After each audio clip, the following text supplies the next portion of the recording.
Hello aspirants, welcome to Simran IS YouTube channel. This is video lecture on Learn by Map Current Affairs. तो इस video में हम जो भी current topic चल रहा होगा उसको हम प्रॉपरली डिस्कस करेंगे. आज का जो टॉपिक है that is gender gap index.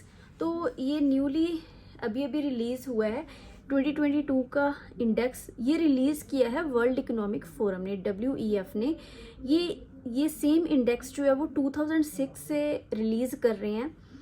इसमें देखेंगे कि 2021 और 2022 की रैंकिंग में क्या डिफरेंस है. पहले आप 2022 की रैंकिंग देखिए. इसमें इंडिया के 135th रैंक है out of 146 countries.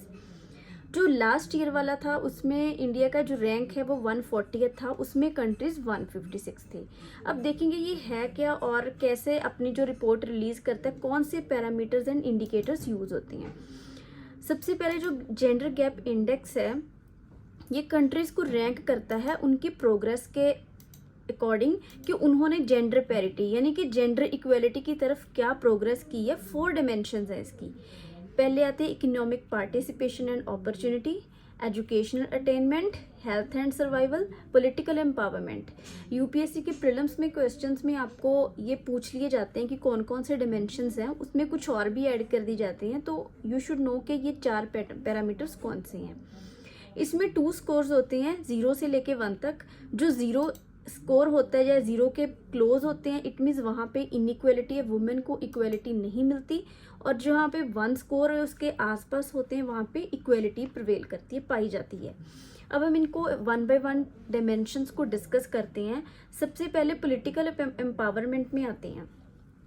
Political empowerment होती है वुमेन की परसेंटेज जो पार्लियामेंट में है और कितनी परसेंट जो वुमेन है वो मिनिस्ट्रियल पोजीशन पे हैं. तो इंडिया में जो इसका इंडिया का रैंक आया है वो इन 4 डिमेंशन में से सबसे ज़्यादा रैंकिंग जो इंडिया की पॉलिटिकल एम्पावरमेंट में आई है दैट इज़ 48th रैंक आया आउट ऑफ 146. इंडिया में जो है परसेंटेज बहुत कम है वुमेन की पार्लियामेंट में. यहाँ पे कोई भी इंडिया में प्रोविज़न नहीं है लॉ के अंडर कि कितनी परसेंट वुमेन जो है वो पार्लियामेंट में होनी चाहिए. एक लॉ प्रपोज किया गया था कि 33% वुमेन जो है उनको पार्लियामेंट में उनके लिए रिजर्वेशन होनी चाहिए. लेकिन ये जो लॉ है अभी तक पास नहीं हुआ. पंचायत राज इंस्टीट्यूशंस हो गए और म्यूनिसिपैलिटीज़ में 1/3 जो है रिप्रेजेंटेशन वुमेन को मिलती है.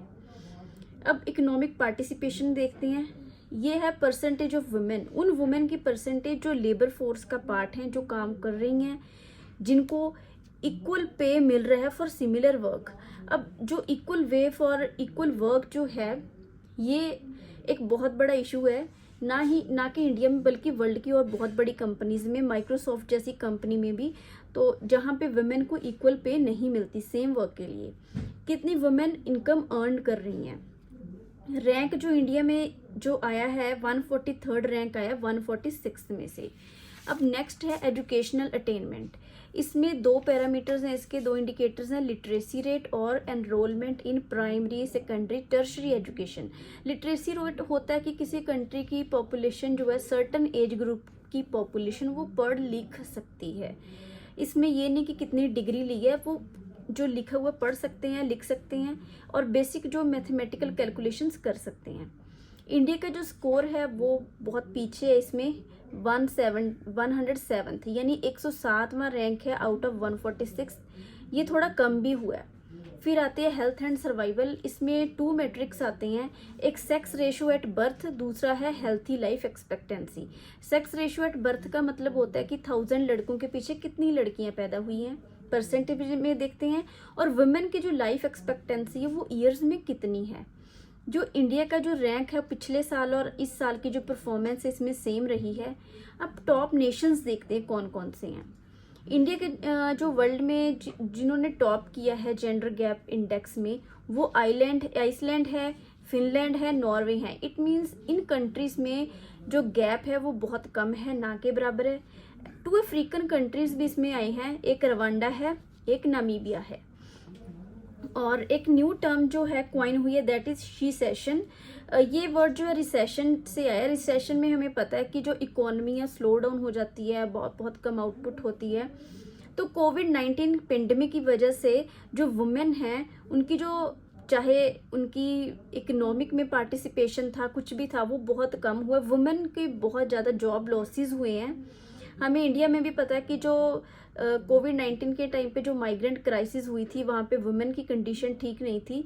तो उसके बाद वुमेन को वर्क जो कंडीशन है, उनको जो वर्किंग अपॉर्चुनिटीज़ हैं वो बहुत कम मिली हैं। इसीलिए शी सेशन वर्ड यूज़ किया जा रहा है। It means effect of pandemic on women economic opportunities, right. अब जो नेक्स्ट है that is world economic forum. ये इंटरनेशनल ऑर्गेनाइजेशन है, ये पब्लिक प्राइवेट कोऑपरेशन के लिए है। ये हर साल समिट करते हैं, डेवोस में होती है। वहाँ पे कंट्रीज़ के लीडर्स जाते हैं, सिविल सोसाइटी के मेंबर्स होते हैं, वर्ल्ड की जो बड़ी बड़ी कंपनीज होती हैं उनके हेड जाती हैं वहाँ पे। ये एक्चुअल में बात होती है, जो इसकी जो समिट होती है, जहाँ इसका जो एजेंडा है वो है वर्ल्ड की स्टेट को इम्प्रूव करना है डिफरेंट स्टेक होल्डर्स से मिलके। कौन कौन से स्टेक होल्डर्स हैं? बिजनेसमैन हो गए, पॉलिटिकल लीडर्स हो गए, सिविल सोसाइटी के लीडर्स हो गए, एकेडमिक पर्सनस हो गए। ये सब मिलके क्या करना है? शेप करना है ग्लोबल, रीजनल और इंडस्ट्री के एजेंडास को। कुछ टाइम पहले यहाँ पे इंडस्ट्रियल रेवोल्यूशन 4.0 की भी बात हुई थी। जो वर्ल्ड इकोनॉमिक फोरम है वो 1971 में इस्टेब्लिश हुई थी। इसके हेडक्वार्टर्स जेनेवा स्विट्जरलैंड में हैं। ये काफ़ी सारी रिपोर्ट्स को पब्लिश करते हैं। For example gender gap index हो गया, एनर्जी ट्रांजिशन इंडेक्स हो गया, ग्लोबल कॉम्पिटिटिवनेस रिपोर्ट होगी। तो आज के लिए इतना ही। Thank you.